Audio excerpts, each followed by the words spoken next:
kasih Yesus, sama-sama kita bangkit berdiri. Kita angkat pujian, kalau ku cari damai.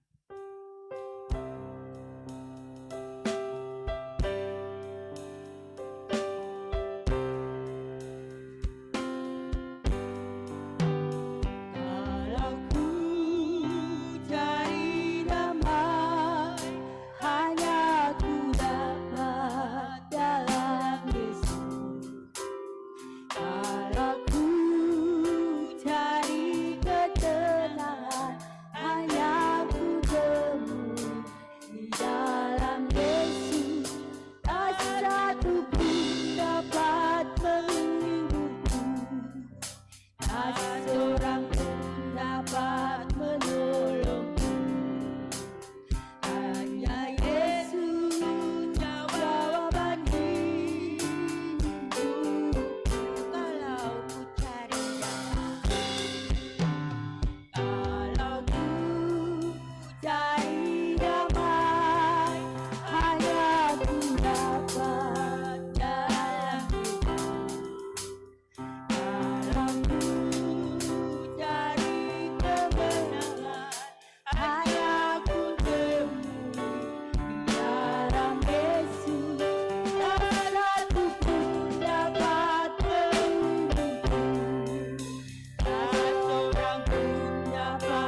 dalam surga, kami panggil di dalam nama Tuhan Yesus Kristus.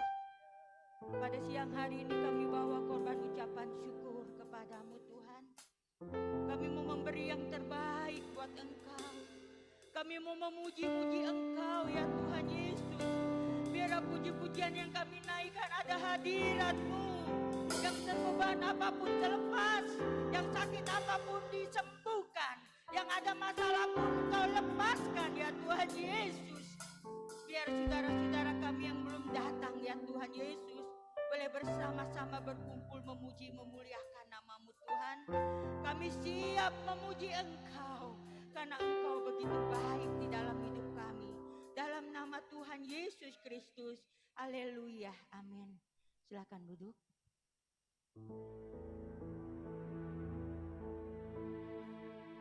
Kita katakan Bapa-Ku datang. Haleluya.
Bapa-Ku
haleluya, bersorak tentang dia, haleluya. Tak dapat hidup tanpanya. Sekarangku adalah ciptaan baru dan ku hidup dalam keselamatan nyata. Dan ku memberikan, oh puji Tuhan. Haleluya, ku mau nyanyi tentang dia, haleluya. Bersorak tentang dia, haleluya. Tak dapat hidup tanpanya. Sekarang ku adalah ciptaan baru dan ku hidup dalam keselamatan nyata. Dan ku memberikan, oh puji Tuhan. Haleluya, ku mau nyanyi tentang dia, haleluya. Ku bersorak tentang dia, haleluya. Tak dapat hidup tanpanya.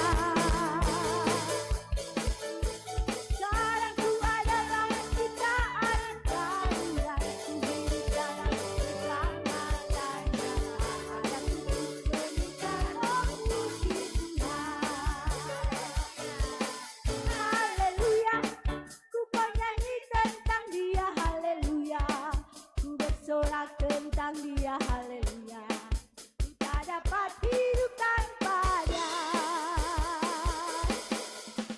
Sekarang ku adalah ciptaan baru dan ku hidup dalam keselamatan nyata.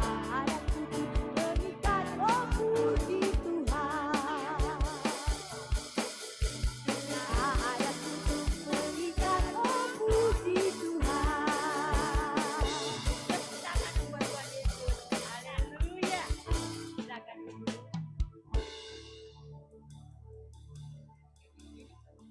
Iya, nanti kita ada KKR ya, malam pujian.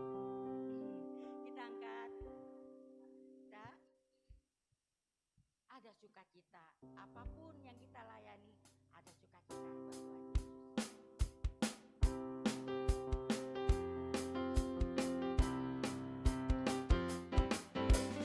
Ada sukacita dalam melayani Tuhan, sukacita dari Roh Kudus.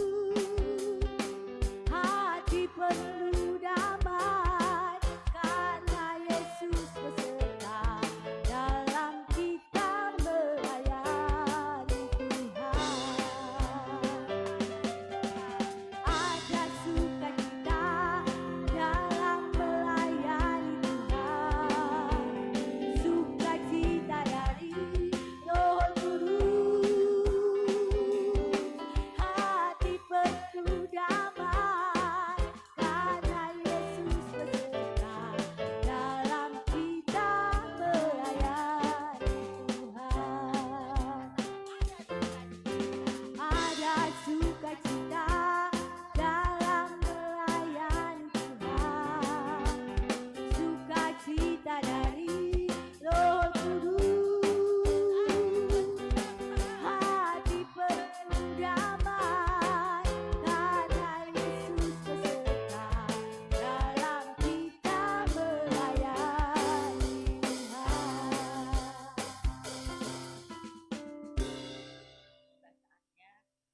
Saatnya kita akan mendengarkan firman Tuhan.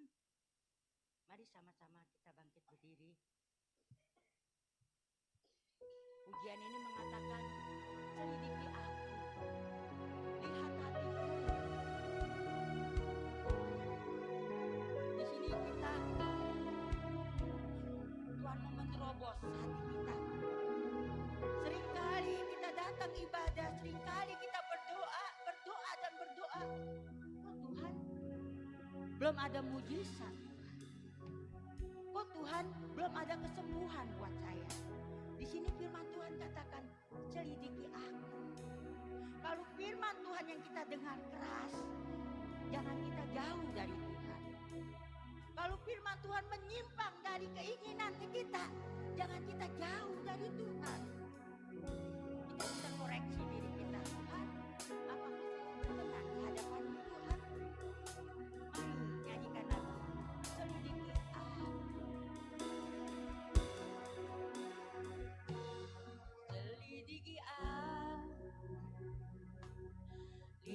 lihat hati, apakah ku sungguh mengasihi Yesus, Kau yang Maha Tahu dan menilai hidupku, tak ada yang tersembunyi bagimu. Selidiki aku, lihat hatiku, apakah ku sungguh mengasihi Yesus, Kau yang Maha Tahu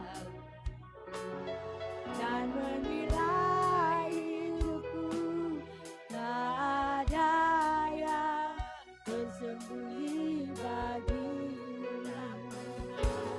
Aku lihat kebaikan-Mu,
Tuhan, Allah yang penuh dengan kekudusan.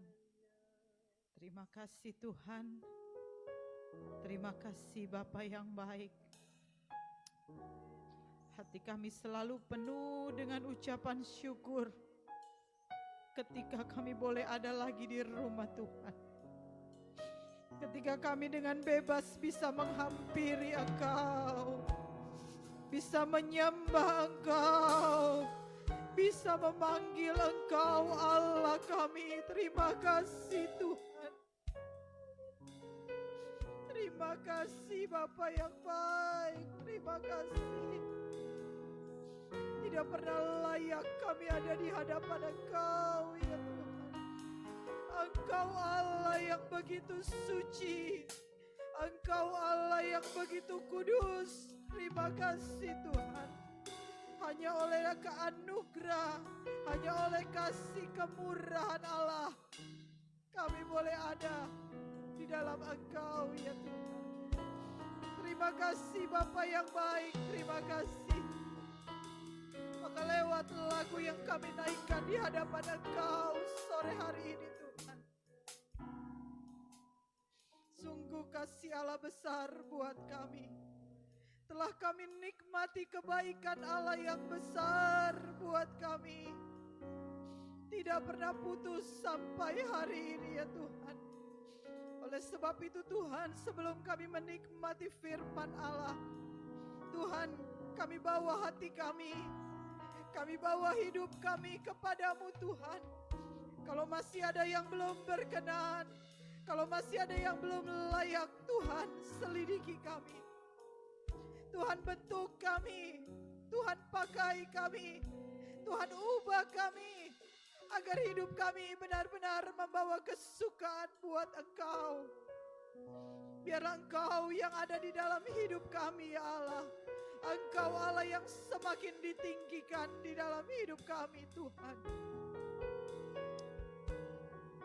Terima kasih Tuhan, terima kasih. Terima kasih Tuhan, kami sudah memuji memuliakan nama Tuhan. Kami berdoa biarlah pekerjaan roh tetap ada di tempat ini. Biarlah Roh Kudus tetap ada di masing-masing kami. Urapan Allah bekerja di tempat ini. Setiap dari kami masing-masing ada penuh dengan pengurapan Allah. Setiap kami yang ada kami Tuhan, kami penuh dengan Roh Kudus. Haleluya. Haleluya. Haleluya. Haleluya. Hadirat-Mu menguasai tempat ini. Hadirat-Mu menguasai ibadah kami ya Tuhan. Ibadah kami mungkin kecil, ibadah kami sangat sederhana ya Tuhan. Tetapi Tuhan, Engkaulah Allah yang kami tinggikan di tempat ini. Tidak ada yang lain kami cari, hanya Engkau. Tidak ada yang lain kami mau tinggikan, hanya Engkau ya Tuhan. Engkau Allah yang berbicara di hati kami masing-masing lewat pemberitaan firman Allah yang Kau sudah persiapkan melalui Bapak Gembala. Tuhan, kami ingin mendengarkan firman-Mu. Setiap perkataan dari firman-Mu kami mau dengarkan dengan teliti. Kami mau simpan itu di dalam hati kami. Dan kami mau lakukan itu Tuhan. Sampai akhirnya nanti kami mau tetap pegang firman-Mu. Sampai Engkau mendapati kami tetap di dalam keadaan yang setia ya Tuhan. Terima kasih Tuhan, terima kasih. Memberkati pelayan-pelayan Tuhan yang ambil bagian hari ini. Terima kasih Tuhan, Engkau yang memimpin dan memilih mereka untuk Engkau percayakan melayani kami, membawa masuk kami di dalam hadirat Allah. Tuhan pakai terus untuk kemuliaan nama Tuhan. Persembahan jemaat Tuhan yang sudah diberikan, Tuhan Yesus, Engkau Allah yang melihat setiap persembahan yang ada. Tuhan, berkati berlimpah-limpah. Terima kasih Tuhan, terima kasih. Dan kami menyerahkan pemberitaan firman-Mu sore hari ini ke dalam tangan Tuhan. Hati-hati yang keras Tuhan jamah. Berikan kami pengertian di dalam firman-Mu untuk kami dapat melakukannya Tuhan. mengasihi Engkau lebih lagi, melakukannya lebih lagi Tuhan. Engkau Allah yang besar, Allah yang kami layani, Allah yang kami hormati, dan tidak ada yang lain ya Tuhan. Sungguh kebesaran-Mu luar biasa, melebihi dari apa yang kami pikirkan. Dan biarlah roh penundukan, roh ketaatan, hanya itu yang ada kepada kami ya Tuhan. Terima kasih Tuhan, terima kasih Bapa yang baik. Kami mau siapkan hati kami menerima firman-Mu, dan kami mau menghormati Engkau di tempat ini. Dalam nama Tuhan Yesus Kristus. Haleluya. Amin.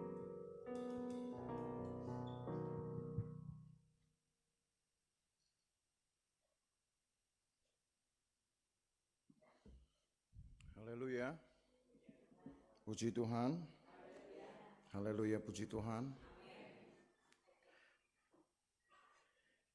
Saudara yang dikasihi Tuhan, menjadi asli, ya. Walaupun kata ini mungkin agak kurang cukup lah ya. Karena kata sesungguhnya itu menjadi orisinil, menjadi genuine. Artinya menjadi orang yang betul-betul bersih apa adanya. Itu tidak mudah. Karena disadari atau tidak disadari, disengaja atau tidak disengaja, direncanakan atau tidak direncanakan, kita ini kadang membuat kepalsuan di dalam hidup kita. Palsu ketika kita ingin menyenangkan hati orang. Kita udah rencanakan kata-kata yang indah, yang tidak menyinggung perasaan. Kalau mau mengucapkan kata-kata yang apa adanya, takutnya orang tersinggung. Karena kan begitu. Misalkan kita menegur seseorang, kita menyatakan kesalahan orang. Belum tentu kalimat itu walau baik, walau sebenarnya tidak masalah. Tapi kalau kita ucapkan kepada seseorang, belum tentu orang itu langsung mau menerima. Biasanya tersinggung. Maka kita gantilah kalimat-kalimat yang apa nih Mas katakan, kalimat yang agak resmi lah, kalimat yang enak didengar. Itu aja udah kepalsuan, saudara. Itu yang mau saya tekankan.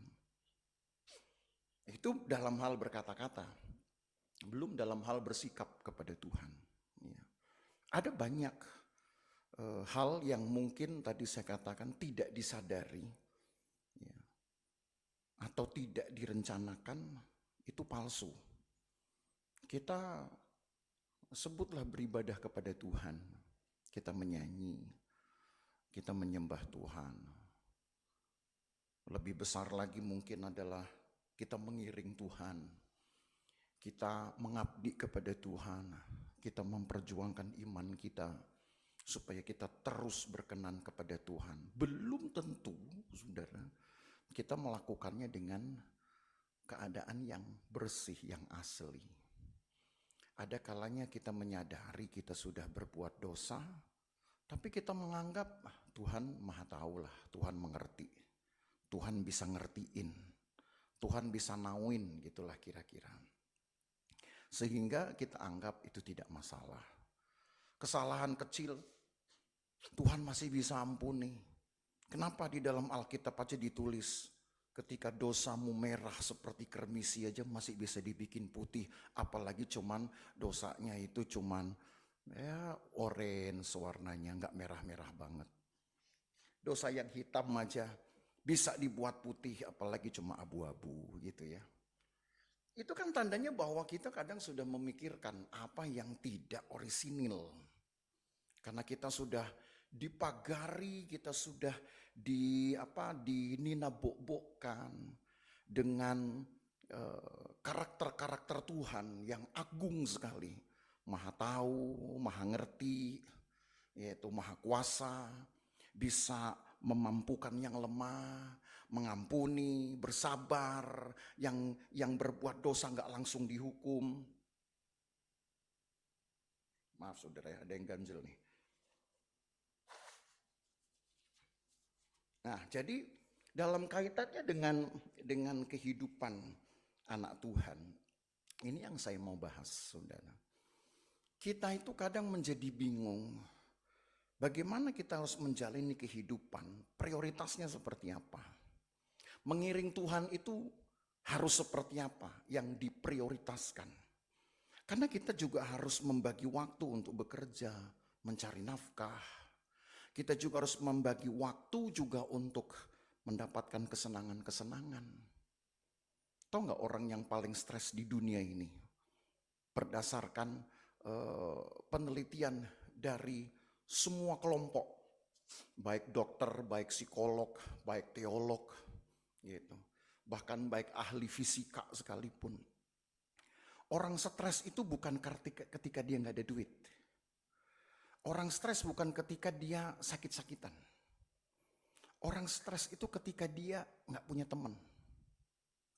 Dan yang kedua, jarang selfie. Ngerti maksud saya? Jarang selfie, jarang foto-foto sendiri. Makanya kalau saudara kesepian, foto-foto sendiri. Gitu. Kan nggak punya teman. Temanmu HP-mu, foto aja. Berapa banyak? Ya sampai penuh lah HP-nya. Gitu. Penuhin aja foto-foto sendiri. Mis foto orang, foto berdua, nggak punya teman, foto aja sendiri. Setelah itu lihat aja dirimu sendiri. Wah, ini wajah saya lagi sedih. Wah, wajah saya lagi ceria. Wah, saya lagi berduka cita. Saudara lama-lama kenal wajahmu sendiri. Banyak orang sering kali tidak kenal dirinya sendiri kan. Jadi itu orang paling stres, saudara. Bukan ketika dia nggak punya uang, bukan ketika dia sedang tidak sehat, tapi ketika dia sendirian. Nah, kemenangan orang Kristen itu adalah dalam posisi ini. Kalau dia sendirian, seharusnya dia tidak boleh stres. Kenapa? Karena dia masih punya Tuhan. Betul atau tidak? Karena dia masih punya Tuhan. Maka dari dulu, dari zaman Alkitab, menuliskan riwayat pergumulan iman sejak dari cerita-cerita yang paling purbakala. Itu dikisahkan bahwa orang sedang mencari cara yang paling nyaman, yang paling membahagiakan dirinya untuk layak di hadapan Tuhan, tapi juga masih bisa ngapa-ngapain. Layak di hadapan Tuhan, tapi masih bisa mencari hiburan lah. Masih bisa menikmati dunia. Karena justru yang ditakutkan adalah kalau terlampau banyak mencari kesenangan, mencari hiburan di dalam dunia, seolah pengiringan kita kepada Tuhan menjadi berkurang. Mengerti ya, saudara? Makanya ini pergumulan berat. Begitu beratnya, saudara, sehingga di dalam Alkitab, nanti kita akan telusuri. Hanya orang-orang tertentu dari sekian banyak orang baik. Ya, sekali lagi saya garis bawahi ini. Hanya orang-orang tertentu dari sekian banyak orang baik. Orang yang gak baik gak usah kita gubris. Orang yang gak benar gak usah kita bicarakan. Dari kumpulan minor saja orang-orang baik ini yang bisa punya pengalaman untuk mendapatkan kehidupan yang asli tadi, yang orisinil, itu bisa dihitung dengan jari, itulah kira-kira. Nanti kita telusuri dalam Alkitab. Maka akan semakin sulit ternyata. Nanti saudara akan lihat akan semakin sulit ketika komunitas itu sudah menjadi besar, umat Tuhan sudah menjadi besar. Tugas dari seorang pemimpin kelompok kah, pemimpin yang lebih besar kah, gitu ya, pemimpin mayoritas kah, ya, akan menjadi sulit, semakin sulit tugasnya untuk membawa orang-orang ini, membawa umat Tuhan ini menjalani kehidupan yang asli, betul-betul asli. Maka beberapa kali Tuhan mencoba mengajar umatnya dengan peraturan-peraturan yang sangat ketat. Betul-betul ketat, saudara. Ketat dari segi ukuran, ketat dari segi takaran, ketat dari segi durasinya. Itu kita udah pernah belajar lah pada waktu kita belajar kitab Imamat. Tapi rupanya di kitab Bilangan diulang lagi. Kenapa diulang lagi? Apakah aturan-aturan yang awal itu tidak berjalan dengan baik? Bisa ya, bisa tidak. Tapi ini diatur kembali, disebutkan kembali karena yang akan memasuki tanah perjanjian itu adalah orang-orang muda yang pada waktu keluar dari Mesir masih berumur 19 tahun, paling tua. Yang belum ngerti apa-apa. Kemana orang-orang tua yang 20 tahun ke atas mati? Ya, saudara ingatkan ceritanya. Di lembah Zeret, Tuhan binasakan ke 603.548 laki-laki. Menyisakan 2 orang di sana, Yosua dan Kaleb. Lembah Sungai Zeret itu seolah menjadi kuburan massal dari orang-orang yang keluar dari Mesir umur 20 tahun ke atas. 498 laki-laki. 498 laki-laki. Mati di situ, saudara. Nah, sekarang yang akan memasuki tanah perjanjian, yang dulu waktu umur 19 tahun keluar dari Mesir belum tahu apa-apa. Sekarang hanya ngikut orang tua mereka selama 40 tahun di padang pengembaraan Sinai. Sekarang usia mereka sudah 59 tahun. 19 ditambah 40, 59. Mereka inilah yang akan menjadi kelompok yang paling tua sesudah Yosua dan Kaleb yang akan masuk ke tanah perjanjian, ke tanah Kanaan. Kalau mereka nggak tahu apa-apa, maka bisa hancur semua harapan Tuhan untuk menemukan orang-orang yang orisinil tadi. Karena Allah selalu membangun harapan dari sekian banyak manusia dalam keadaan dosa. Allah masih menaruh harapan bahwa kelak akan ada satu orang yang mempunyai satu sifat yang paling unggul dari semua. Allah itu selalu membangun harapannya, membangun visinya, saudara, sejak manusia pertama jatuh dalam dosa. Sebelum saya bawa ayat-ayatnya, saya bawa saudara dulu kepada sebuah pengisahan di zaman purbakala. Pada waktu Adam dan Hawa jatuh dalam dosa, kira-kira susah enggak buat Tuhan untuk panggil mereka? Sini dong, kamu tetap di sini aja, di Taman Eden aja, gak usah kemana-mana. Karena Alkitab kan mencatat, justru ketika manusia ini jatuh dalam dosa, maka Allah mengusir mereka dari Taman Eden. Diusir itu bagus apa tidak? Kebanyakan gak bagus. Tapi saudara mesti lihat ceritanya dulu. Karena Allah bisa saja bilang, udah Adam, Hawa, kamu sini aja. Gak usah kemana-mana, tinggal di sini. Tapi dalam keadaan dosa mereka. Di Taman Eden itu ada 2 pohon yang penting yang mempunyai pengaruh besar terhadap hidup seseorang. Satu disebut dengan pohon pengetahuan yang baik dan jahat. Kan begitu. Satu disebut dengan pohon kehidupan. 2 pohon penting dari semua pohon yang ada. Saya nggak tahu pohon apa lagi. Ya, mungkin pohon jambu, pohon cabai juga ada. Gitu. Tapi nggak disebut dalam Alkitab. Dua pohon yang paling penting ini. Dua-dua sama-sama pentingnya. Tapi sayangnya Adam dan Hawa malah lebih memilih pohon yang pertama yang namanya panjang. Nama pohonnya memang pengetahuan yang baik dan jahat. Itu nama pohonnya. Rasanya belum ada pohon dengan nama terpanjang yang mengalahkan nama pohon ini sekarang. Sayangnya Adam dan Hawa lebih dulu tertarik kepada buah dari pohon ini daripada pohon yang satunya. Kalau kemudian Tuhan berkata, udah kamu di sini aja deh, saya nggak jadi usir. Kira-kira menurut saudara baik nggak Tuhan? Oh baik banget.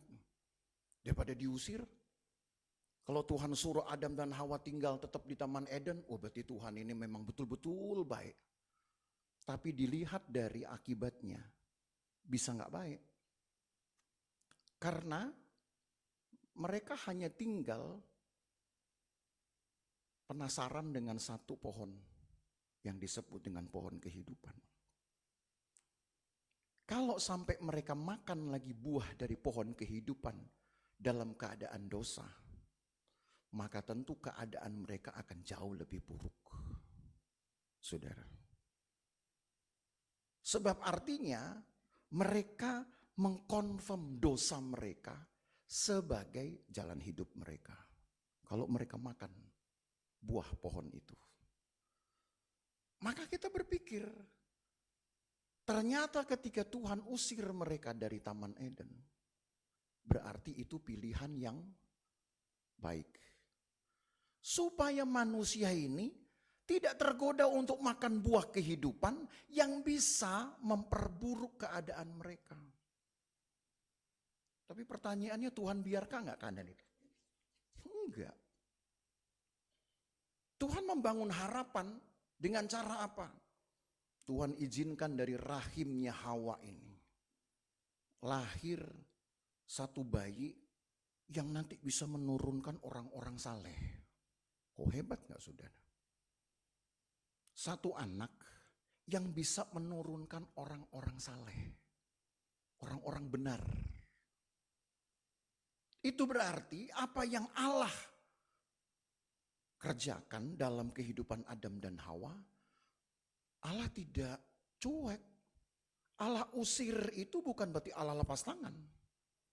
Allah usir hanya untuk menyelamatkan mereka dari pohon kehidupan. Kecuali ketika mereka makan buah pohon kehidupan, hidup mereka dalam keadaan baik, itu akan jadi lebih baik, akan menjadi makin baik. Tapi kan keadaan mereka sudah tidak baik. Keadaan mereka sudah penuh dengan dosa. Maka tidak boleh mereka makan pohon kehidupan ini. Akan makan jadi buruk nanti. Jadi Tuhan usir itu kan baik. Untuk menyelamatkan kondisi yang lebih buruk. Tapi ketika Tuhan usir, Tuhan pelihara. Bukan Tuhan usir kemudian dicuekin, Tuhan usir diabaikan, Tuhan usir kemudian lepas tangan. Tuhan pelihara. Sampai benih yang benar pun Tuhan berikan. Tuhan izinkan dari rahim Hawa keluarlah anak yang manis, saya katakan gitu. Senang gak punya anak manis saudara? Senang kan, membanggakan. Dan betul-betul manis anak ini. Karena sampai keturunan yang ketujuh, lahir pejuang-pejuang iman di situ. Kalau kita jadi emak bapaknya, bangga saudara. Bangga. Mati pun, ditorehkan di batu nisan pun bangga. Meninggal dunia dengan meninggalkan seorang anak yang saleh misalkan gitu. Meninggal dengan bangga, gitu misalkan. Biasanya kan cuma ditulis di sini telah beristirahat. Antara istirahatnya tenang atau enggak tenang enggak ada yang tahu kan saudara. Betul enggak? Di sini telah beristirahat, tapi tenang atau enggak dia beristirahat enggak ada yang tahu. Ya tenang karena memang jasadnya diem-diem aja. Ya saudara mau cubit juga dia enggak akan melawan. Tapi kemudian apakah rohnya itu dalam keadaan tenang atau tidak, nggak ada yang tahu. Tetapi Alkitab berkata roh itu bahkan juga bisa meranak loh saudara. Bisa meranak. Kenapa meranak? Kalau ternyata ketika dia hidup, dia belum menemukan kebahagiaan, dia belum menemukan keselamatan, meranak rohnya kata Alkitab. Makanya kata beristirahat, telah beristirahat di sini, beristirahat dalam damai, rest in peace gitu kan kalau di Nisan. Kita kan nggak tahu betul-betul damai nggak dia mati. Tetapi keturunan Adam dan Hawa ini, si anak manis ini bisa kemudian menurunkan seorang yang dekat dengan Tuhan. Oh tapi sayangnya cuma satu. Cuman satu. Satu dari sekian, ya saya sebutkan ribuan, puluhan ribu manusia yang ada pada waktu itu. Tapi itu sudah cukup saudara. Sudah cukup menguatkan atau membangun harapan Tuhan bahwa ada peluang manusia-manusia nanti di waktu-waktu yang akan datang. Semakin banyak yang lebih baik dari si anak manis ini. Yang namanya adalah Henokh. Yang saya sebut anak manis ini. Nah sekarang ketika Tuhan sudah menemukan, mengumpulkan satu kelompok orang, satu bangsa yang diberi nama Israel. Kira-kira ada enggak di dalam kumpulan ini si anak manis? Nah itu yang harus kita gumuli. Pada waktu masih dua orang Adam dan Hawa, Allah bisa mendapatkan keturunan anak manis, saya sebut begitu. Dari Enos sampai ke Henokh. Itu paling tidak ada 6 orang, 5 orang yang bisa Tuhan dapat dari keturunan anak-anak manis. Saya pakai istilah anak-anak manis itu maksudnya orang yang baik, betul-betul baik, yang rohaninya bagus. Maka saya pakai istilah anak-anak yang manis. Kayak saudara kan manis-manis nih. Gitu. Tapi sekarang ketika masanya sudah jauh lagi lewat dari masa Adam dan Hawa, kita sudah ketemu dengan umat Tuhan ini. Sekalipun mereka disebut sebagai umat kepunyaan Allah sendiri, mereka juga disebut sebagai anak sulung. Mereka disebut sebagai harta kesayangan Tuhan. Itu sebutan orang Israel saja. Ada 5 saudara yang betul-betul menunjukkan mereka ini orang spesial sebenarnya. Pertanyaannya, ada nggak anak manis di situ? Seperti yang Tuhan dapat di dalam garis keturunan Adam dan Hawa. Masih susah. Dari 603.550 orang yang bisa disebut manis cuma 2 orang. Yosua dan Kaleb. Tapi Yosua dan Kaleb sampai di perjalanan ini, sampai ketika Musa sudah tidak lagi bersama mereka. Artinya perjalanan mereka tinggal menyisakan 2,5 bulan untuk masuk ke tanah Kanaan. Itu Yosua dan Kaleb sudah berumur 80 tahun. Saudara. Udah tuwir. Musa berumur 120 tahun. Karena jaraknya 40 tahun mereka ini. Jadi otomatis Tuhan membangun harapan kepada orang-orang yang lebih muda. Dulu ketika keluar dari Mesir, usia Yosua dan Kaleb ini masih 40 tahun. Itu kan 40 tahun lalu. Karena sekarang mereka sudah tinggal 2,5 bulan lagi masuk Kanaan. Berarti sudah ada 40 tahun mereka sudah mengembara di padang gurun. Maka usia mereka sudah 80 tahun. Maka ketika generasi anak-anak manis ini sudah mulai tua, Tuhan perlu nggak cari orang-orang muda? Tuhan perlu nggak cari orang-orang yang lebih kuat? Dalam arti yang masa hidupnya bisa lebih panjang, sehingga punya kesempatan untuk bersaksi lebih banyak. Punya kesempatan untuk hidup menjadi teladan, menjadi contoh lebih panjang. Saya kadang mikir seperti itu, saudara. Dari sekian banyak kita yang ada, kebanyakan kita ini kan sudah uzur-uzur semua. Saya cuman berdoa, Tuhan berapa lama lagi saya masih bisa melihat mereka. Antara saya yang pergi duluan ke sorga atau saudara duluan, gak ada yang tahu. Saya masih muda, saudara. Ya, masih muda, baru kepala 5. Kan gitu. Saudara yang udah kepala 7, kepala 8, gitu. Asal jangan kepala batu aja ya. Gitu. Silakan mau kepala banyak. Tapi kadang saya berdoa, mana Tuhan lebih dulu, saya berangkat atau mereka yang berangkat? Kalaupun saya berangkat, apakah kira-kira dari kelompok yang besar ini saya cuman sendiri, cuman bawa diri saya sendiri? Tapi kelompok besar, jemaat Tuhan, ini kan kelompok besar. Kira-kira ada nggak yang bisa bawa mereka juga untuk menjadi tuayan Tuhan sebagai anak-anak manis tadi? Harapan itu sudah dibangun di sini kan, saudara, pada umat Allah. Jadi saya buat satu aplikasi lah antara harapan Allah ketika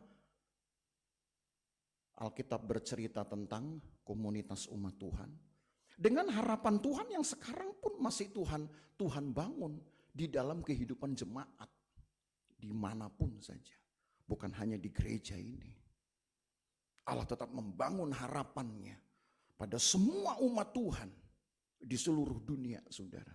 Sama ketika Tuhan membangun harapannya ketika Tuhan mengumpulkan satu komunitas umat Tuhan yang diberi nama Israel.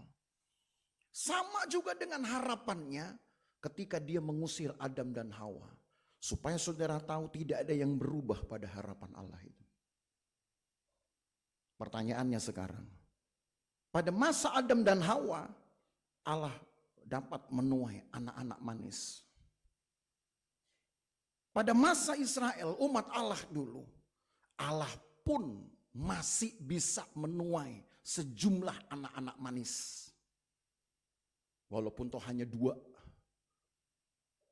Pertanyaannya sekarang, di zaman sekarang, kira-kira Tuhan masih bisa gak mengumpulkan juga, menuai anak-anak manis? Jangan-jangan orang bilang, oh iya Tuhan bisa dapatkan. Tapi di tempat lain, gak di sini. Ngerti maksud saya? Bisa saja Tuhan dapatkan, mungkin di komunitas lain, di gereja lain, nggak di sini. Yang rugi siapa? Ya kita, sudah. Maka dalam rangka untuk mencari si anak manis ini, Allah membangun kemudian mengajar semua hal tentang tertib hidup termasuk yang paling ketat. Dan yang paling ketat dari semua itu adalah masalah korban dan persembahan. Tidak ada aturan yang lebih ketat dari ini.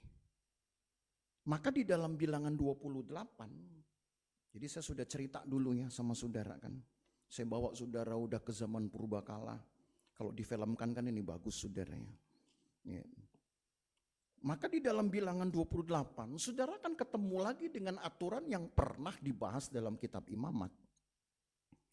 Tapi tadi saya sudah katakan, kalau di kitab Imamat, yang kita pelajari itu adalah aturan-aturan untuk orang yang umur 20 tahun ke atas ketika keluar dari Mesir.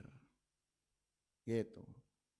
Sekarang diulangi lagi untuk mereka yang akan masuk Kanaan, yaitu yang waktu keluar dari Mesir mereka masih usia 19. Gitu ceritanya. Kan pada waktu mereka masih muda itu, kepada mereka belum dibebankan aturan ini. Bapak-bapaknya mereka, orang tua mereka yang dibebankan ini. Tapi sekarang orang tua mereka sudah mati semua. Dan kepada mereka lah kepercayaan Allah itu ditaruh di pundak mereka. Nanti kalau mereka di tanah perjanjian mereka mesti bikin apa? Apa yang mesti mereka buat, mereka mesti tahu, saudara. Dan itu diajar kembali 2,5 bulan sebelum mereka memasuki tanah Kanaan. Maka kalau saudara lihat di dalam pasal 28, ada 3 jenis korban di sana. Pertama adalah korban pagi dan korban petang. Ya, saudara lihat judul-judul perikopnya itu. Lalu yang kedua adalah korban Sabat dan korban bulan baru. Dan yang ketiga adalah korban hari raya. Sebenarnya pasal 28 ini bersambung dengan pasal 29. Karena di pasal 29 nanti hari raya lain akan dilengkapi. Kalau yang masuk di pasal 28 ini hanya 3 hari raya pertama, yaitu hari raya Paskah, hari raya roti tidak beragi, dan hari raya Pentakosta atau hari raya lepas 7 minggu istilahnya. Hari ke-50 setelah Paskah. Itu yang ada di pasal 28.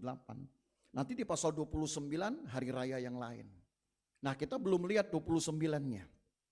Yang kita lihat itu baru 3 jenis korban ini. Satu korban harian, pagi dan petang. Orang Israel harus bawa korban ini pagi, petang, tiap hari. 1 tahun berapa kali saudara tahu? Karena orang Israel hanya punya hari, jumlah hari, 1 tahun itu hanya 354 hari. Ya, ingat baik-baik. Kalau kita 1 tahun berapa hari? 365. Tapi orang Yahudi hanya punya 354. Selisihnya 11 hari dengan kita. 11 hari dengan perhitungannya kalender Masehi. Ya, mereka hanya punya 354. Mereka harus bawa korban itu pagi dan petang. Jadi kalau dihitung jumlah korban harian dalam 1 tahun itu jumlahnya 708 korban. Karena 354 pagi dan 354 petang. Kira-kira korbannya apa? Cuman bawa beras seliter?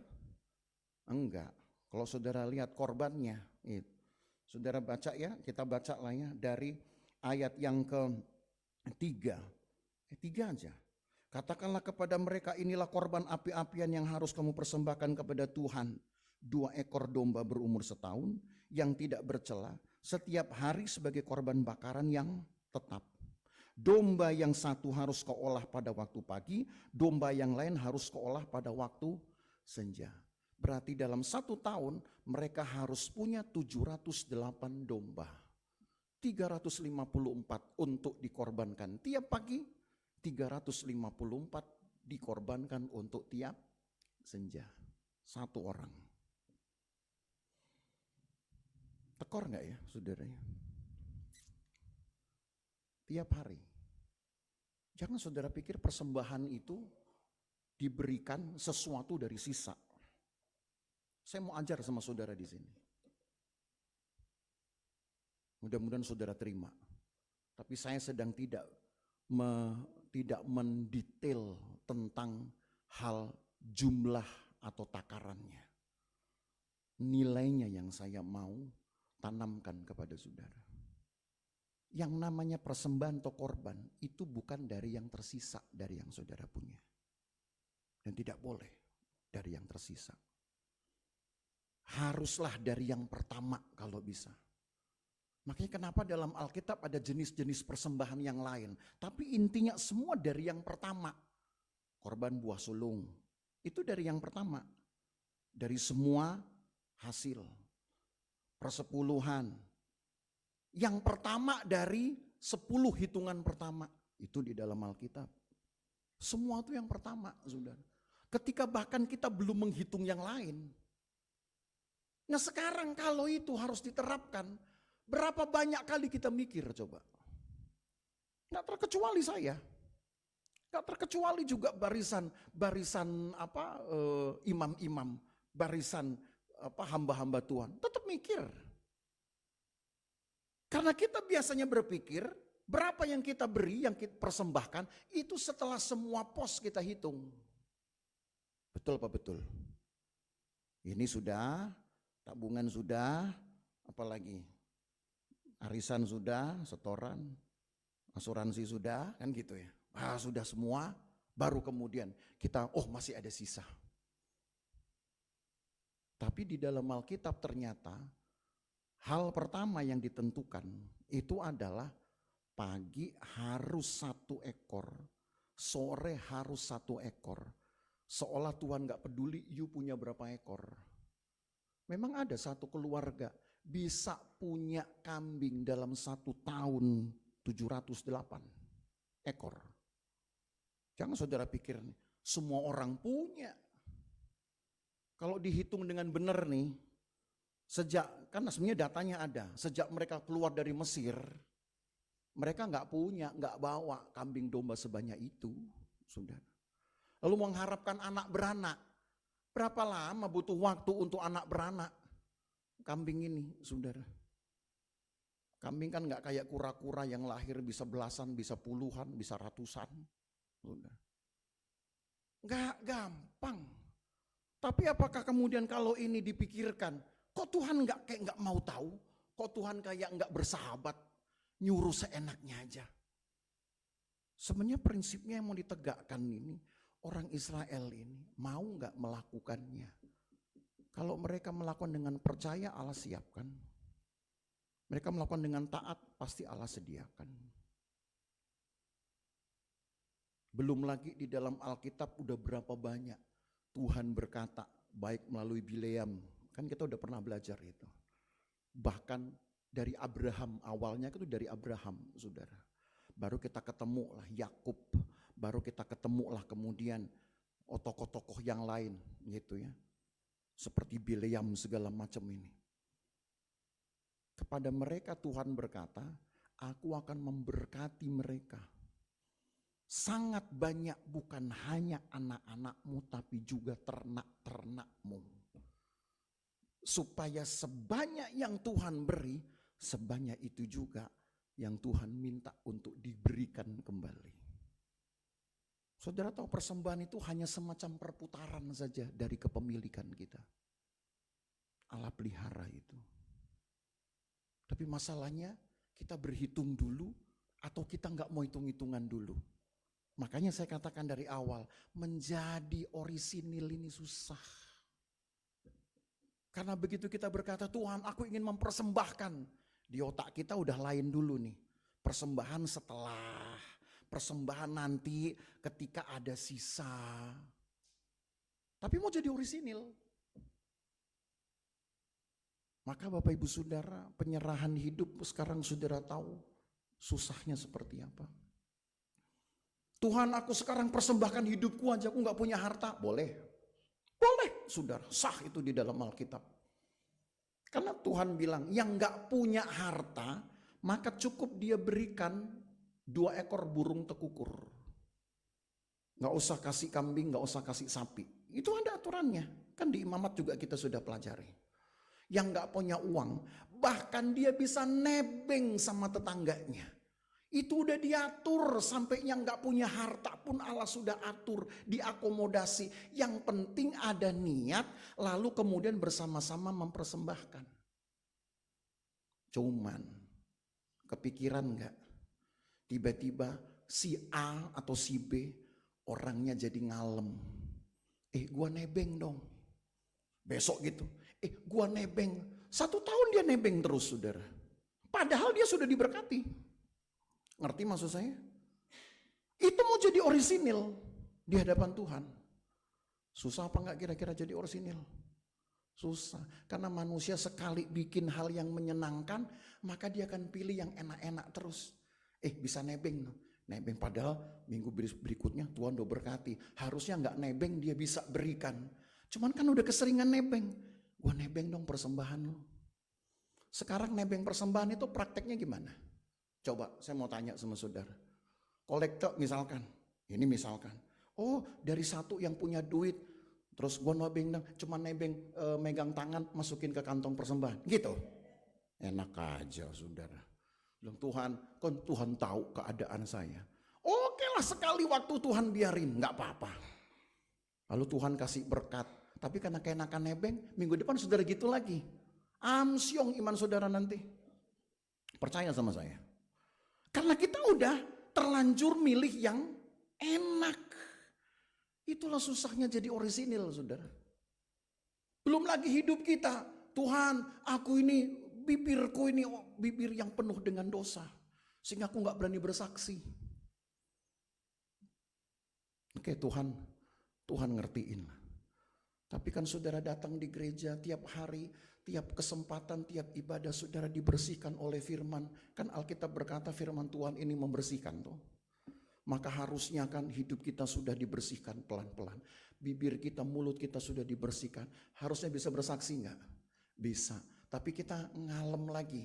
Ngeles lagi kayak model Musa. Tuhan, aku ini gak pinter ngomong. Udahlah, Tuhan tahu. Saya gak usah saksi dulu ya.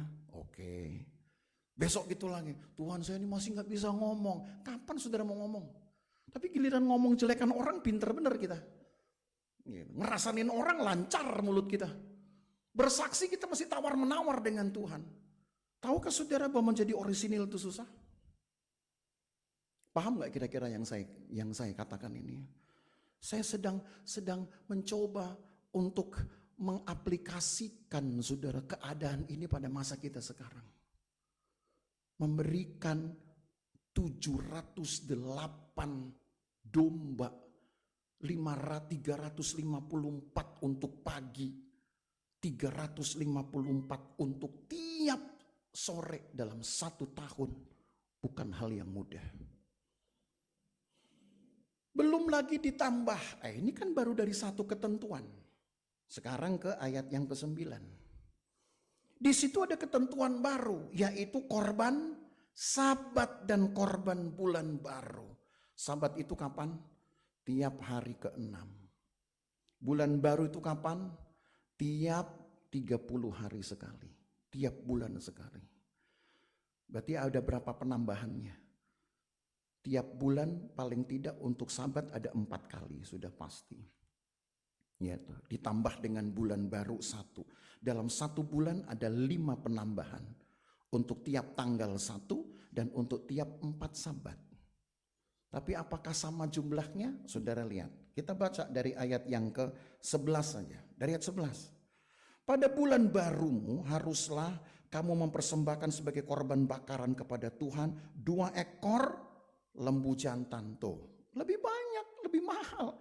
Tadi korban harian cuma domba, sekarang pakai sapi. Ya, kita belum selesai nih ayatnya. 2 ekor lembu jantan muda, 1 ekor domba jantan, dan 7 ekor domba berumur setahun. Nah loh, itu disediakan 5 kali dalam 1 bulan. Sebab untuk tiap tanggal 1 bulan baru dan 4 kali Sabat. Tadi aja 708 sudah jumlah yang besar, ditambah lagi dengan beban seperti ini. Ini baru ketentuan kedua. Belum ketentuan ketiga. Apa itu? Coba baca dari ayat yang ke-16. Judulnya apa? Korban Hari Raya. 1 tahun orang Israel merayakan 7 hari raya. Sebutlah saudara, rata-rata 2 bulan sekali. Mereka juga harus menambahkan jumlah korban. Ketentuannya sama seperti korban bulan baru. 2 sapi, 1 domba jantan, 7 domba umur setahun. Udah, nanti saudara hitung aja di rumah berapa total sapi yang diperlukan, berapa total domba yang diperlukan. Karena memang sebenarnya Alkitab tidak ke situ, tidak menghitung jumlah. Makanya tadi saya katakan, saya pun tidak ingin berkhotbah dari hal jumlah. Jumlah saudara hitung sendiri, itu tanggung jawab saudara sama Tuhan. Saya nggak mau detail di situ. Tapi yang saya mau tekankan ini adalah kerelaan. Prinsip yang Allah bangun. Karena apa yang Allah tetapkan ini masih lebih ringan dibanding dengan harga yang harus dia bayar nantinya. Masih lebih ringan saudara dari apa yang harus Allah sendiri berikan dengan nyawanya sendiri. Ngerti maksudnya? Ini perbandingan ya. Jadi lagi sekali saya nggak mau ngomong jumlah. Itu tanggung jawab saudara kepada Tuhan. Saya rasa saudara pasti akan tahu cara berhitungnya. Saya anggap saudara tahu. Tapi ini yang saya bicarakan adalah prinsip kerelaan, tanggung jawab. Karena kita mau jadi orisinil di hadapan Tuhan. Belum mungkin, jangan-jangan saudara. Kita udah membangun dulu benteng. Ya Tuhan, berat amat jadi anak Tuhan. Kalau hidup mah kok berat saudara. Kalau hidup kita tidak mau berat, tidak mau dinilai berat, maka hiduplah dengan sembarangan. Nanti dosamu yang akan membuat engkau menjadi lebih berat. Tapi sayangnya yang nimbang itu setan. Masih ingat gak cerita ketika Petrus berusaha untuk menjadi seorang pembela Kristus. Apapun yang orang ingin perbuat jahat sama Yesus, berhadapan dulu dengan Petrus. Tuhan bilang, hei Petrus, setan sedang menampi engkau. Karena kita mikir, Petrus kan bagus sebetulnya. Orang yang ingin membela Tuhan, membela Yesus. Sebelum Yesus diapa-apain, kena dulu Petrus, sebutlah ini bodyguardnya. Tapi rupanya maksud baik Petrus itu sudah sama dengan menghambat pekerjaan Tuhan. Walau secara etis saya katakan yang Petrus buat baik. Tapi catat baik-baik saudara. Tidak semua yang saudara rasa baik itu sesuai kehendak Tuhan. Oke, deal ya. Jangan pikir bahwa apa yang kita anggap baik itu sudah pasti sesuai dengan kehendak Tuhan. Itu hal berbeda. Apa yang Allah kehendaki pasti tidak akan sama dengan apa yang kita sangka baik. Oh itu nanti saudara akan dapatkan data lebih banyak lagi. Termasuk Petrus membela. Bahkan ada cerita sebelum Petrus, cerita sesudah kitab Bilangan. Tapi nanti masih jauh saudara. Itu ada dalam kitab 1 Samuel. Ada orang yang berhasrat untuk menyelamatkan tabut perjanjian dari kehancuran. Karena waktu itu tergelincir saudara. Ini orang kemudian tahan itu tabut perjanjian supaya jangan tergelincir. Bagus gak? Bagus dong. Kalau barang-barang gereja misalkan diangkat, tiba-tiba saudara lihat mau jatuh gitu. Lalu saudara pegang, bagus gak? Bagus. Kalau gak kan sayang nanti, jatuh bisa rusak. Ini orang ada yang namanya Uza. Mencoba untuk tahan ini, pegang tabut Tuhan ini supaya jangan jatuh tergelincir. Apa jadinya? Mati. Tuhan matiin. Kita mungkin bisa jadi salah paham. Loh Tuhan, bukannya you terima kasih kayak ada orang yang mau nolongin. Tidak semua yang kita sangka baik itu sesuai dengan kehendak Tuhan. Maka saya ingin jemaat betul-betul garis bawahi ini. Jangan pernah menyangka bahwa apa yang kita sangka baik Tuhan pasti setuju. Itu justru di Alkitab banyak pertentangannya. Tapi sekarang ketika kita melakukan firman Tuhan, termasuk ketika kita mikir itu kok gak rasional, termasuk korban-korban ini. Mau atau tidaknya, itu sudah pasti menentukan apakah saudara berkenan kepada Tuhan atau tidak. Itu aja. Bukan soal apa yang saya pikir. Bukan soal cocok gak dengan logika saya. Selama saya berkata ya dengan semua firman Tuhan, walaupun gak masuk akal, percayalah itu sudah menentukan bahwa saudara sesuai dengan kehendak Tuhan. Udah itu aja. Sebab polanya itu sudah ada di dalam Alkitab. Maka sekarang jadi tahu kita beban yang Tuhan berikan kepada Israel ini dengan korban harian yang banyak ditambah dengan korban-korban lainnya. Mungkin tidak bisa membuat mereka untuk betul-betul menjadi suci. Tapi setidaknya membuat mereka berhati-hati di dalam hidup. Sebab apa? Setiap kali mereka berbuat dosa, mereka harus bayar itu dengan harta mereka yang cukup mahal harganya. Maka dibuat perbandingan begini di dalam kitab Ibrani. Saya ingin saudara sekarang baca kitab Ibrani pasal yang ke-10. Dalam ayat-ayat inilah kita tahu apa sebenarnya yang Tuhan ingin maksudkan dengan semua aturan-aturan persembahan. Jangan bilang berat dulu saudara, memang ikut Tuhan itu berat. Tapi ikut dunia memang tidak berat. Tapi dosa akan membuat kita menjadi berat oleh setan. Pilihannya seperti itu. Maka dalam Ibrani pasal 10 dari ayat 1 saya ingin baca. Pelan-pelan saja. Sambil kita telusuri. Ibrani 10 dari ayat 1.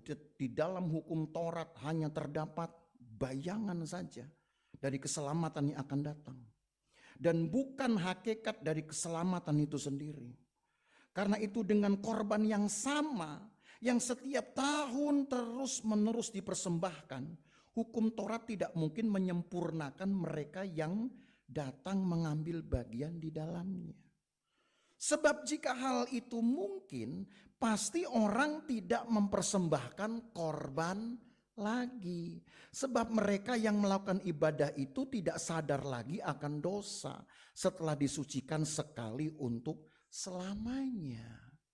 Tetapi ayat 3, justru oleh korban-korban itu setiap tahun orang diperingatkan akan adanya dosa. Jadi kalau seandainya korban-korban yang banyak itu sudah bisa membayar dosa, maka Tuhan akan bilang begini, hai Israel, mulai besok stop korban karena dosamu udah kebayar. Paham sudah? Tapi di stop gak sama Tuhan? Enggak. Karena belum lagi mereka selesai bayar dosa mereka hari itu dengan korban harian, mereka bikin dosa baru, saudara. Dan bukankah kita udah lihat kiprahnya umat Tuhan ini sepanjang perjalanan di padang gurun 49 tahun. Coba apa dosa mereka? Menggerutu, kan itu tuh. Apalagi ya? Mengeluh, berbohong, tuh coba. Belum selesai mereka dengan korban harian mereka. Kalau selesai kan berarti, oh ya saya tinggal sekian nih dosa saya. Berarti kira-kira 1000 sapi lagi misalkan. Kira-kira 10 domba lagi saya persembahkan, selesai. Itu kalau memang jumlahnya mencukupi. Tapi ayat ini bilang, justru makin banyaknya korban-korban orang Israel diberikan, itu tandanya mereka memang terus berbuat dosa. Dan kan betul, dari 603.550 orang yang jadi anak manis cuma 2. Bapak Ibu Saudara, saya hanya ingin mengajar jemaat. Kejarlah hidup yang betul-betul murni di hadapan Tuhan. Walau itu susah. Walau memang bayarannya mungkin akan lebih mahal dari ongkos hidup saudara. Tapi itu gak ada tawaran. Kenapa? Karena ketika manusia telah melukai Tuhan dengan perbuatan dosa, Allah itu sampai harus rela kehilangan kemuliaan yang ia berikan kepada manusia. Betul Pak, betul. Dosa telah membuat manusia kehilangan kemuliaan Allah. Iya kan? Roma 3 ayat 23. Segitu mahalnya kemuliaan Tuhan, itu hilang dengan mudah hanya dengan dosa. Sementara harga kemuliaan Allah ini, ketika dibangun kemudian di dalam disiplin hidup umat Tuhan, Allah tidak bisa berikan itu dengan cuma-cuma. Karena di dalam Alkitab yang bisa melihat Allah dalam keadaannya yang betul-betul mulia, dalam konteks Israel itu cuma Musa. Dari sekian banyak orang, 603.550, cuman Musa. Saudara cek nanti dalam Alkitab. Sebelum itu kira-kira siapa yang bisa melihat kemuliaan Tuhan dalam muka ketemu muka? Dari satu keluarga Terah, cuman Abraham. Dari satu keluarga Yakub 70 orang masuk ke Mesir, cuma Yakub. Saya kadang mikir, Tuhan, kok hanya selalu ada sedikit orang dari sekian banyak orang yang bisa berjumpa dengan Tuhan. Susah betulkah? Maka kadang dalam ibadah, saudara, saya selalu memimpikan sekali-sekali Tuhan datang di gereja ini. Cuman saya mikir kalau Tuhan datang, berapa banyak yang tersungkur, berapa banyak yang terbirit-birit kira-kira nanti. Ada sesuatu, ada bayangan datang, nggak napak lagi misalkan begitu. Bisa aja dong, saudara, kan kita nggak tahu Tuhan datang kayak apa, gitu kan. Kalau kayak Abraham enak datang itu dalam bentuk orang, enak, gitu kan. Yosua melihat Tuhan itu seperti dengan atribut balap tentara Tuhan, panglima bala tentara, enak. Tapi kalau kayak Daniel ngelihat Tuhan, itu seperti orang lanjut usia yang berjubah putih. Nah loh, tahu-tahu itu datang di rumah saudara. Ayo kira-kira apa ya? Setan. Petrus aja lihat Yesus aja kayak hantu katanya. Ngerti gak maksud saya? Kadang kita gak tahu kalau Tuhan datang itu bentuknya kayak apa juga. Walaupun saya rindu Tuhan sekali-sekali kayak datang dalam setiap ibadah. Cuma kalau Tuhan datang nanti berapa yang tersungkur, berapa yang terbit-birit. Ntar cerita, di gerejanya, di gereja Lusupan itu ada roh halus datang. Saudara gak tahu itu Tuhan. Karena memang kita gak pernah kenal aja. Jadi ada keinginan, tapi kadang-kadang juga ada logika yang harus juga saya perhitungkan. Tapi itu tidak pernah membuat saya berhenti untuk berdoa, Tuhan, sekali waktu dengan cara Tuhan datanglah ke gereja ini. Ketika kami beribadah, entah dengan cara apa Tuhan yang paling tahu bagaimana caranya kedatanganmu tidak membuat takut orang. Tuhan yang paling tahu gimana caranya ketika engkau datang, orang yang melihat kita semua ini jemaat enggak mati. Karena ada ayat berkata, kalau kita yang berdosa melihat hal yang kudus bisa mati. Tuhan yang paling tahulah dengan cara apa dia tampil kalau dia berkehendak loh ya. Dia datang untuk meneguhkan iman saudara. Tapi selalu saya doain itu saudara. Maka Bapak Ibu Saudara, paling tidak dari seluruh aturan-aturan yang ditegakkan ini, satu prinsip yang sementara dibangun. Umat Tuhan ini berani gak untuk berkata siap. Oke bos, gitu misalkan. Kamu bawa ini ya, tiap pagi bawa domba, sore bawa domba. Oke bos, seandainya begitu. Apakah umat Tuhan berani ketika banyaknya kemudian perintah, banyaknya firman Allah, sebutlah itu mungkin seperti membebani kita. Lalu kita berkata, siap Tuhan, saya akan lakukan dengan setia. Atau jangan-jangan belum kita sudah berkata, Tuhan banyak amat nih, mikir kek, nawin kek saya gitu. Saya kan seorang diri ini, saya janda nih, gitu. Belum kita udah tawar-menawar dengan Tuhan. Tuhan bilang, ya udah oke, kalau gitu saya nggak berfirman deh. Lu mau bikin apa sesuka lu deh. Amsyong saudara. Hancur hidup kita. Jadi Bapak Ibu Saudara, karena mengikut Tuhan itu tidak mudah. Paling tidak kita sedang diajar untuk ketat ikut Tuhan.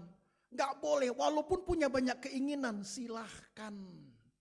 Tapi jangan sampai keinginan kita untuk hiburan kah, untuk apalah segala macam, itu merampas waktu-waktu di mana saudara harusnya bisa menjumpai Tuhan, bisa mengalami Tuhan. Setuju? Maka saya kasih satu contoh sebelum saya tutup saudara ya. Saya kembali kepada cerita saya yang di zaman purbakala itu, di kitab Kejadian. Yang tadi saya sebut si anak manis yang dari purbakala itu, maksudnya adalah Henokh tadi. Kalau ini dibandingkan kira-kira seperti apa dengan kita sekarang?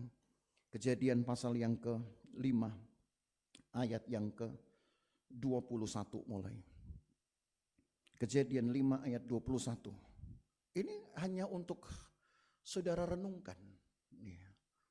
Makanya kenapa saya kasih judul ini, apa yang perlu kita utamakan dalam hidup. Karena semua pasti akan mempunyai nomor urut yang beda, daftar urutan yang beda, saudara. Nomor 1 apa, nomor 2 apa.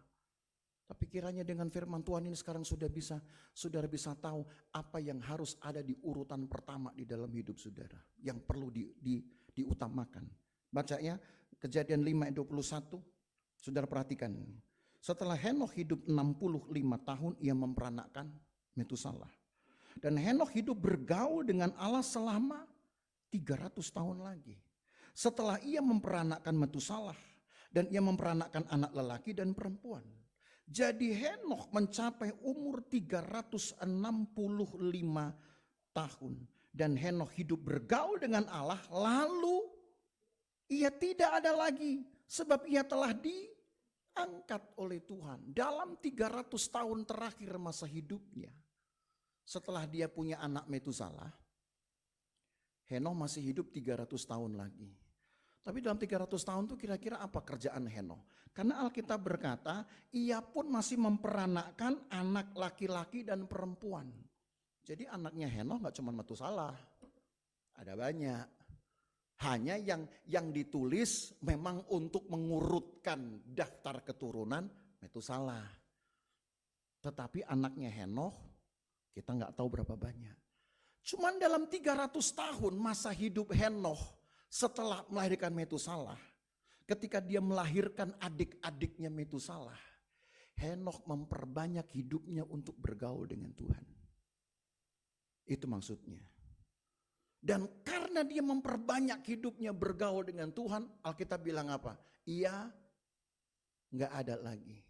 Maksudnya gak ada lagi itu gak ditemukan jasadnya, gak pernah dia ditemukan mati. Karena dia diangkat oleh Tuhan. Saudara pengen gak diangkat hidup-hidup ke sorga? Yakin pengen? Janganlah, nanti saya sendirian. Oh saudara gak mikirin saya sih, gimana? Jangan, kalau semua diangkat tuh saya sama siapa nanti di sini. Tapi gak apa-apalah kalaupun saudara pengen gak ada salahnya. Tapi kira-kira cukup gak hanya dengan beribadah seminggu 3 kali? Selasa ibadah, Kemis ibadah, doa, Sabtu ibadah, misalkan begitu. Tambah minggu ibadah. Sebutlah seminggu 4 kali saudara beri. Kalau saudara bilang, Tuhan saya gak usah mati deh. Mahal soalnya. Mulai dari nyewa rumah duka, nyiapin petinya, belum nanti bayar orang di kuburan, mahal. Mendingan diangkat Tuhan kan murah. Saya mau tanya sama saudara, cukup gak kira-kira saudara diangkat oleh Tuhan ke surga hanya dengan ibadah 4 minggu sekali? Seminggu 4 kali. Maka saudara tahu kan orisinil itu tidak mudah.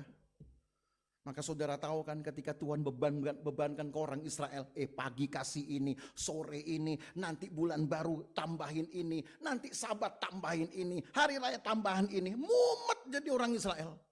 Untung gereja Tuhan gak begitu saudara. Kalau enggak itu gereja sepi loh.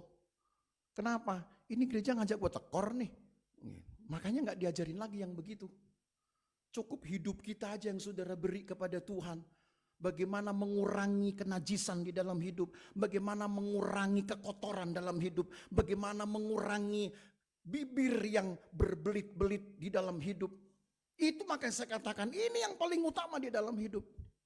Mengurangi dosa sebisa mungkin. Ketika keinginan berbuat dosa itu ada. Mengikat diri itu dengan bergaul dengan Tuhan. Menjadi orisinil itu tidak mudah. Tapi bukan berarti gak bisa. Tuhan tolong kita ya saudara. Maka jangan gampang untuk membuat dirimu lemah iman. Jangan gampang saudara dikit-dikit, kena sakit, kena masalah jauh dari Tuhan. Orang sehat aja belum tentu bisa beri sepenuhnya kepada Tuhan. Maka sekarang saya ingin mengajak saudara untuk giat, paksakan diri kalau perlu. Tuhan, apa yang saya beri pada Tuhan ini belum cukup. Rasanya hidup saya masih jauh dari Tuhan. Cukupkan dirimu sebisa mungkin. Kalau Henokh masih bisa bergaul dengan Tuhan, di sela-sela dia masih bisa beranak cucu, melahirkan adik-adiknya Metusalah, berarti dia nggak jadi seorang pertapa. Karena ada orang Kristen bilang ini Henokh pertapa, artinya dia 24 jam dia berdoa melulu. Ya kalau nggak lahir dong adik-adiknya Metusalah. Karena Alkitab berkata dia masih melahirkan anak-anak laki dan perempuan. Jadi artinya apa? Henokh masih bisa beraktivitas. Henokh masih bisa melakukan hal yang lain. Tetapi karena hidupnya lebih banyak dia berikan untuk Tuhan, paling tidak untuk membuat dirinya tidak berdosa, maka Allah mengangkatnya. Kalau jemaat Tuhan punya semangat seperti ini, saya percaya saudara, kita akan hidup bersama dengan Tuhan. Dengan keadaan yang kita nggak bisa bayangkan. Maka saya mengajak saudara, hiduplah dengan benar. Sebenar apa? Ya sebenar permintaan Tuhan sendiri. Tapi jangan benar menurut otak kita. Nanti nggak nyambung. Percayalah saudaranya. Sesusah-susahnya yang kita buat untuk Tuhan, Allah gantikan itu nanti dengan penghiburan.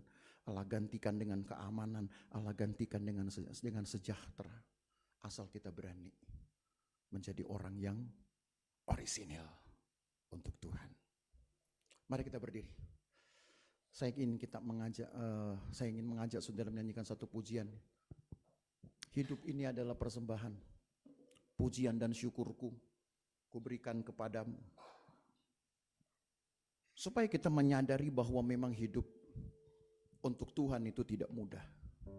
Tapi jangan bilang tidak bisa untuk dijalani. Allah pernah menuai anak-anak manis dari rahimnya Hawa. Allah pernah menuai anak-anak manis dari kumpulan umat Tuhan. Maka saya percaya Allah pun akan menuai anak-anak manis dari tempat ini, dari persekutuan kita. Sebab dia masih punya kesempatan untuk menuai anak-anak manis dari gereja Tuhan dimanapun. Jangan sampai kita yang ketinggalan saudara. Berikan hidup kita dengan sungguh-sungguh dan berhati-hatilah kepada Tuhan. Haleluya.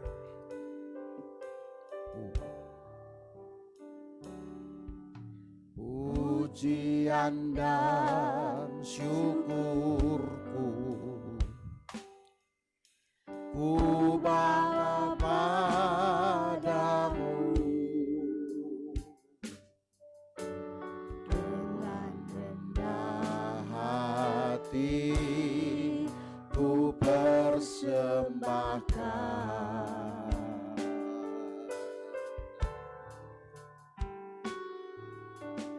Sadar bila ku ada hanya karena anugerah, bukan karena kekuatanku. Ku tahu hidupku adalah penyembahan. Ku tahu hidupku adalah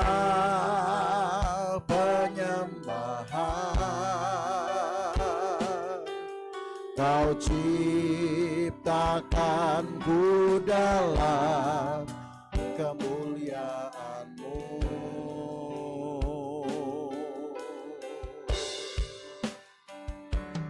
Ku tahu hidupku berharga di mata-Mu. Segenap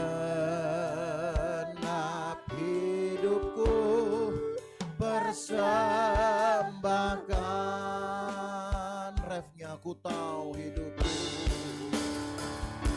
ku tahu hidupku adalah penyembahan. Kau ciptakanku dalam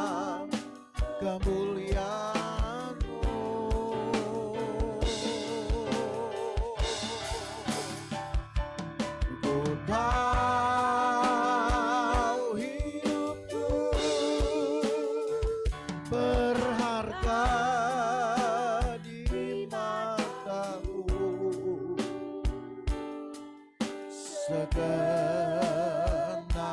hidupku. Satu hal kiranya jemaat Tuhan bisa mengerti kemudian dari firman Tuhan ini. Allah hanya melatih jemaat untuk dapat memberikan waktu sebanyak mungkin dengan Tuhan. Seperti kepada umat Tuhan dahulu. Tanpa mengurangi waktu-waktu untuk bersenang-senang. Tanpa mengurangi waktu untuk mencari nafkah. Tanpa mengurangi waktu untuk hal yang lain. Allah tidak kekang itu. Tapi kadang-kadang kita merasa yang tidak cukup, saudara.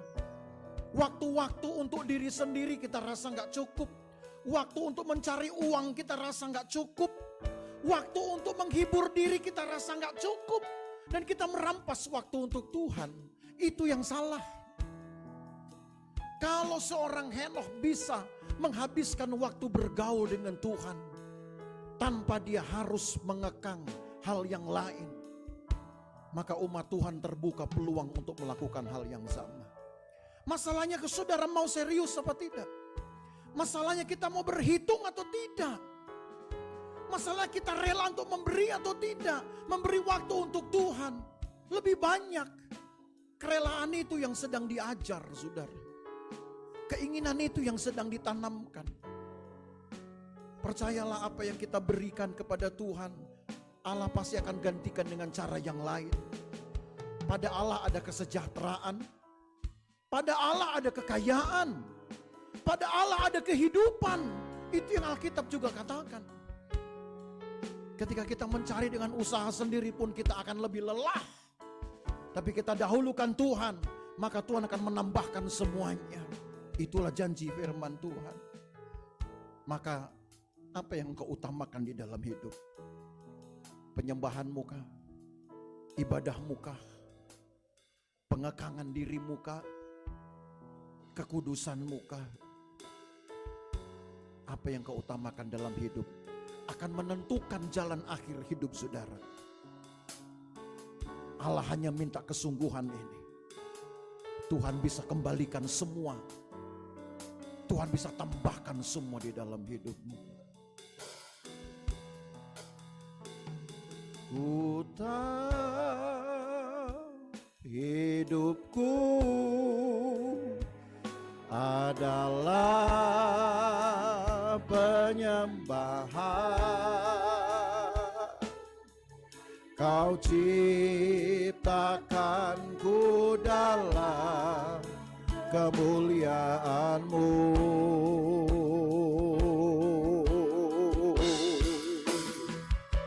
Ku tahu hidupku berharga di mata-Mu. Segenap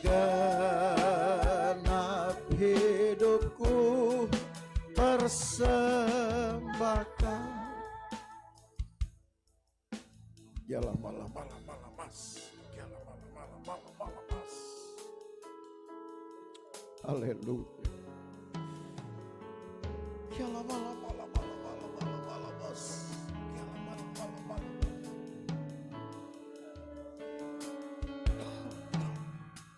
Yesus. Yesus.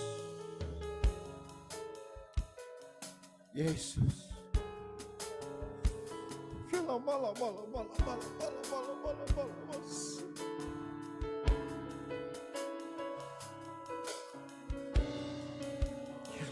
Malam.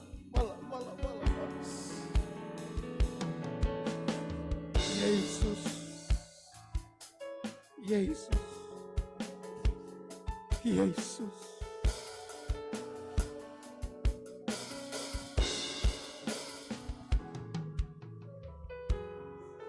Tuhan, bekerjalah di dalam hidup kami. Kembalikan kesadaran di dalam pikiran kami. Siapa yang kami utamakan di dalam hidup ini? Apa yang kami dahulukan di dalam hidup ini? Tuhan Yesus, Tuhan Yesus. Tolong umat-Mu Tuhan, tolong kami. Jangan sampai kami terjebak dengan keinginan-keinginan kami sendiri. Kami sangka itu sudah cukup baik, tapi ternyata itu belum sesuai dengan kehendak Tuhan. Haleluya. Tolong umat-Mu Tuhan. Baharui umat-Mu, baharui kami. Kami harus lebih baik dari hari ini. Kami harus tunjukkan bahwa kami bisa berubah. Kami ingin buktikan bahwa kami bisa berubah ya Tuhan. Kami bahkan bisa menuai harapan Tuhan. Tuhan tolong kami. Terima kasih Tuhan Yesus. Sertailah umat-Mu. Jagai umat-Mu. Pagari umat-Mu. Lindungi umat-Mu. Berkati umat-Mu. Hidupkan mereka. Mereka sakit Tuhan sembuhkan. Mereka dalam keadaan-keadaan yang malang. Tuhan berikan keberuntungan. Mereka lemah Tuhan kuatkan. Mereka lelah Tuhan berikan semangat. Karena selalu ada kekuatan baru di dalam Tuhan. Kami tidak tahu dari mana datangnya. Tapi kalau kami menghampiri Tuhan, kami percaya Tuhan akan berikan itu semangat baru. Tuhan akan gantikan semua hal yang kami perlu. Kami dahulukan Tuhan, kami pasti akan hidup. Kami jujur, kami pasti akan hidup. Bekerja dengan baik, dengan jujur, kami pasti akan hidup. Karena Tuhan akan memagari kami, melindungi kami dan menambahkan apa yang perlu untuk hidup kami. Terima kasih Tuhan Yesus. Pelihara umat-Mu dari hari ke hari. Pelihara mereka dari pagi hingga malam, malam hingga ke pagi hari. Mereka beraktivitas pun Tuhan pagi hari. Hindarkan dari bahaya, celaka dan perbuatan jahat orang lain. Mereka bekerja, Tuhan berikan penghiburan. Mereka pulang, Tuhan sertai dengan berkat. Mereka tidur, Tuhan cukupkan. Kebutuhan-kebutuhan mereka Tuhan sediakan. Terima kasih banyak Tuhan Yesus. Berkatilah kami, kuatkanlah kami umat-Mu. Dan siapa yang dengan firman Tuhan ini kiranya akan dikuatkan. Kami pulang sebentar Tuhan, jaga kami di jalan. Jauhkan dari bahaya, celaka dan perbuatan jahat orang lain. Sertai kami sampai kami tiba di tujuan kami. Dengan sukacita karena selamat yang daripada Tuhan. Terima kasih banyak Tuhan Yesus. Berkatilah apa yang layak kami terima, umat-Mu terima. Karena mereka sudah melakukan firman-Mu. Mereka sudah belajar untuk memberikan hidup mereka kepada Tuhan. Mempersembahkan persembahan kepada Tuhan. Apa yang layak mereka terima sebagai berkat Tuhan berkati. Karena yang Engkau berkati akan tetap diberkati untuk selama-lamanya. Terima kasih banyak Tuhan Yesus. Maka sekarang Bapak Ibu Saudara sekalian, pulang dengan bawa berkat dari Allah Bapa, kasih sayang dalam persekutuan dengan anaknya Yesus Kristus, penyertaan Roh Kudus memelihara kita dari hari ini sampai selama-lamanya. Dan berkat ini kita terima di dalam nama Tuhan Yesus Kristus. Segala kemuliaan hanya bagi Tuhan. Segala hormat pujian hanya bagi Tuhan. Dan